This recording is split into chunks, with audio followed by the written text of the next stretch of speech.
Welcome back, everybody. We are now in part 8 of Stay DPRK, my one and only trip to North Korea, and I did not realize that was going to rhyme like that. We were playing at Stay something or other, communist monopoly, basically. Everybody's indebted to the glorious leader, aka the government, so not too far off from monopoly. And so we're going to pick up where we left off here at the end of part 7. So, opportunity card. Go directly to Yodok for getting intoxicated and failing to secure an embassy in Greenland. Again, I swear they put 10 of these cards in this set. And ours. How could you fail that role to take over Norway, Sweden, Finland block? Those pesky Finns, it's their fault with their Spokia phones and Santa Claus backing. And ours. Jeong, wake up! No need to shout in my ear, sister. Oh, we didn't know who was supposed to be shouting. After what seems like an eternity, we finally decide to finish up. Oh god, can we please stop? It's 1 a.m. That was me the other night playing frickin' Risk. We still don't have enough to buy embassies in the Mexico, Canada, USA block. Damn straight. The leader in the game sure doesn't mind backing his seed money for his own purposes. That pay for the leader's memoirs card is brutal. I think we can stop now. Besides, it looks like Yoonji's out cold. Yoonji is on the floor, curled into a ball, snoring away. I try to nudge her awake to no avail. She's down for the count. Think you can carry her to her bed? I'll put away the game. Sure thing. Good night, Jeong. Pleasant dreams.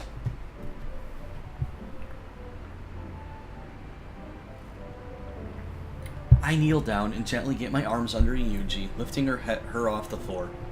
She's pretty light. Well, it's not exactly like she's carrying around much.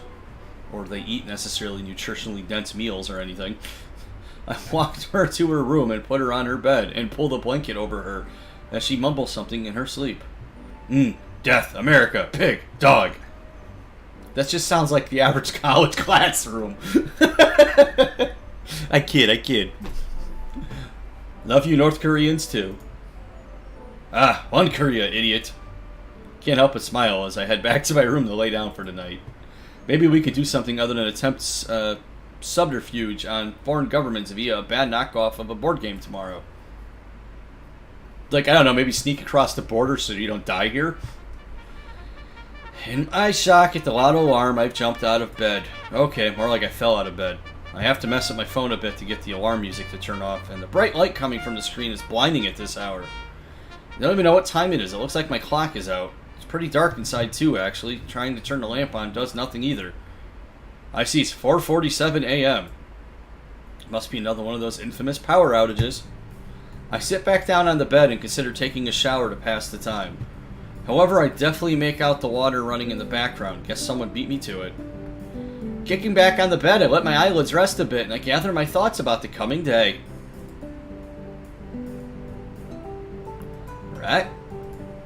It's certainly been something of an experience since I've arrived in Korea.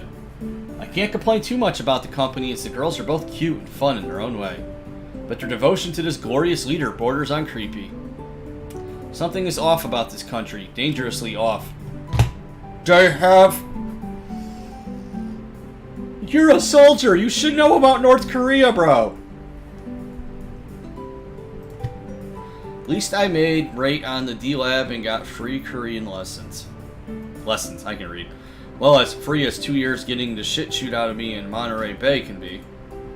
I just never thought I'd be in the country and on vacation at that. You're the idiot that chose to go to this country for a vacation. Either way, I need to stay focused and watch what I say. People here already give me death glares whenever I'm out. Whoa, dozed off for a second there. I wonder what time it is now. It's quiet. I guess the shower's free now.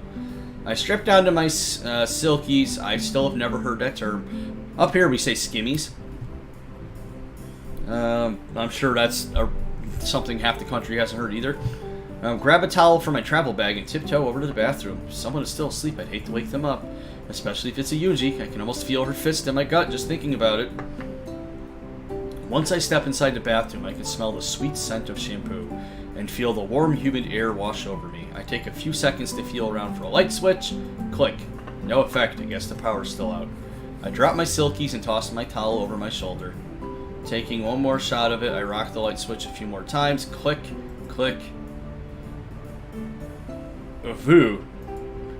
The low hum of... Oh, that's supposed to be hum. The low hum of power courses through the old wiring in the room as I'm blinded by the whole room lighting up. Ah! Panic at the sound of someone shouting and flail my arms before my hand lands on something soft. What?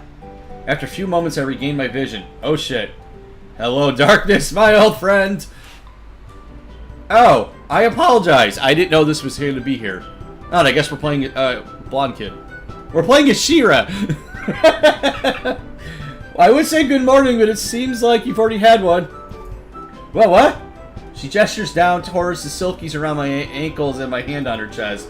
Oh shit! I hate to back up around my waist. No, maybe take your hand off her boob.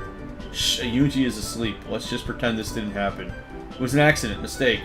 I'll only be a few more minutes. You can use the shower when I'm done. Oh god, this is awkward. Sorry, I'll knock next time. It's okay, just keep this between you and me for now. Sure thing, giggity.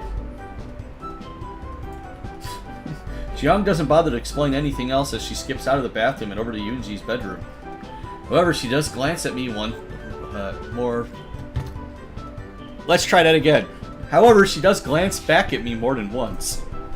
I'm just glad I didn't get slugged there, but that comment just now, something seemed off. I wish I knew what was going on. Well, nothing to be done about it now. I hop in the shower and draw the curtain. By the way, I use all of the... hot water. Insert laugh track. Jiyoung giggles and ducks back out of the room again. She could have warned me a bit earlier. I guess that's a fair bit of revenge. Working quickly, I grab the soap and wash up and head back to the bedroom to change. After pulling on my shirt, I notice my walkie-talkie with a keypad flashing. Looks like I have a text message from Jiyoung. Breakfast is ready, Romeo.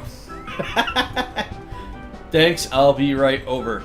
God, I hate hitting the number keys over and over to get a letter. Ah, you're using one of those pieces of crap. Yeah, have fun there. How did they ever survive texting in the 1990s? You kind of didn't. Texting really wasn't a 90s thing. What I wouldn't give for autocorrect. Bzz. Oh, that response was fast. And you're going to teach Yuji proper English? Maybe it'd be best just to get breakfast. I heard the girls giggling in the other room anyways. Nice to see you two getting your ha-has in at my expense. I thought all Americans were proficient in cutting-edge technology. You can't even get working text functions on a modern cell phone. Stop being ungrateful, Dick. No. Do you understand that Do you know what a cell phone was in the 1990s? It was the freaking giant brick phone that Zach Morris had in Saved by the Bell.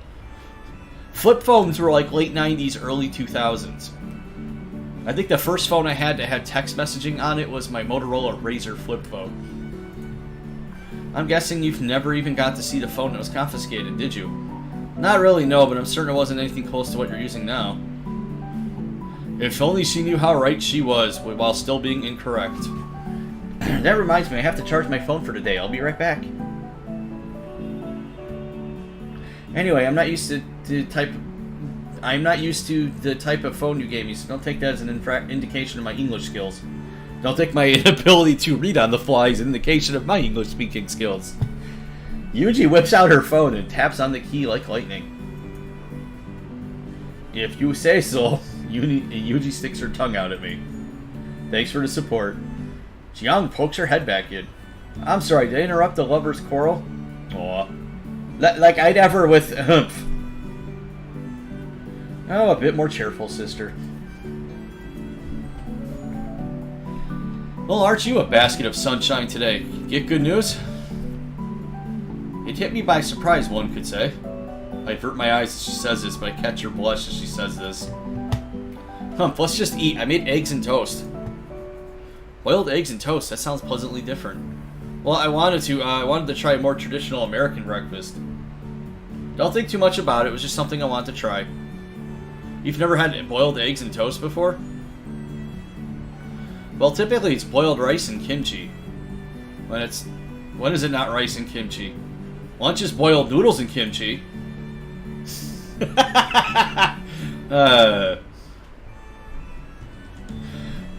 Hey, what do you eat in your oh so glorious army? In boot camp, it's like I don't want to talk about it. I'll take you at your word anyway. Let's eat. Yeah, you eat MREs or cream beef on toast. We sit down and the Yunji serves up boiled eggs and toast as well as some rice and beans. I am not a military guy, so I couldn't tell you what to eat in boot camp. If you are a military guy and laughing at this stupid Let's Play, feel free to leave a comment of what you had while at boot camp. I have a bunch of friends that are military guys. I know MREs and that kind of thing are normal. But we sit down and the Yunji serves up boiled eggs and toast, as well as some rice and beans. To be fair, I prefer scrambled eggs. Simple fare, but it's all been prepared rather well. Of course, I help clean up afterwards, and it seems like the girls are used to that now, as they don't complain. It's because yours are kitchen, bitch. Once done, they approach me with their map again. Before anybody reads too much into that, everybody should help out. Just making a joke. Once done, they approach me with their... Oh yeah, I've read that already. So, what date are we going today? Well, you say that makes me think this whole thing has been scripted. Not at all. Just hurry up and decide so we can get ready. Ma'am? Yes, ma'am. Okay, that doesn't help with the kitchen bitch joke I just made. She groans, and I salute her while saying this. Time to look at a map and click a place to go. Pick a place to go. I love the fact that this game is self-referential. Go to Yagako, the Yunji. Go to Rangung PPG with Jiyoung. Pueblo. Mansude. Let's go to Mansude. Well, I suppose a trip to Korea wouldn't be complete without checking out Mansude. Yes, it's one of our most heavily visited tourist destinations.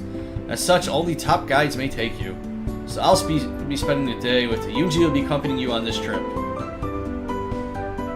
She is, / I will. No, I'm just pulling your arm, comrade. I'll be your guide. Leg. The expression is pulling your leg. Arm works too. Don't scare me like that. You know I'm on probation from escorting tourists at Mansude. Probation? That sounds like an interesting story. It's one you are not going to hear. Figured you wouldn't tell me. Guess I'll have to coax it out of Jiyoung instead. Good luck, Shipiki swore to complete secrecy. I don't think that's gonna matter. If you buy me lunch on our date today, I'll tell you. Deal. You capitalist swine! Benedict Garfield!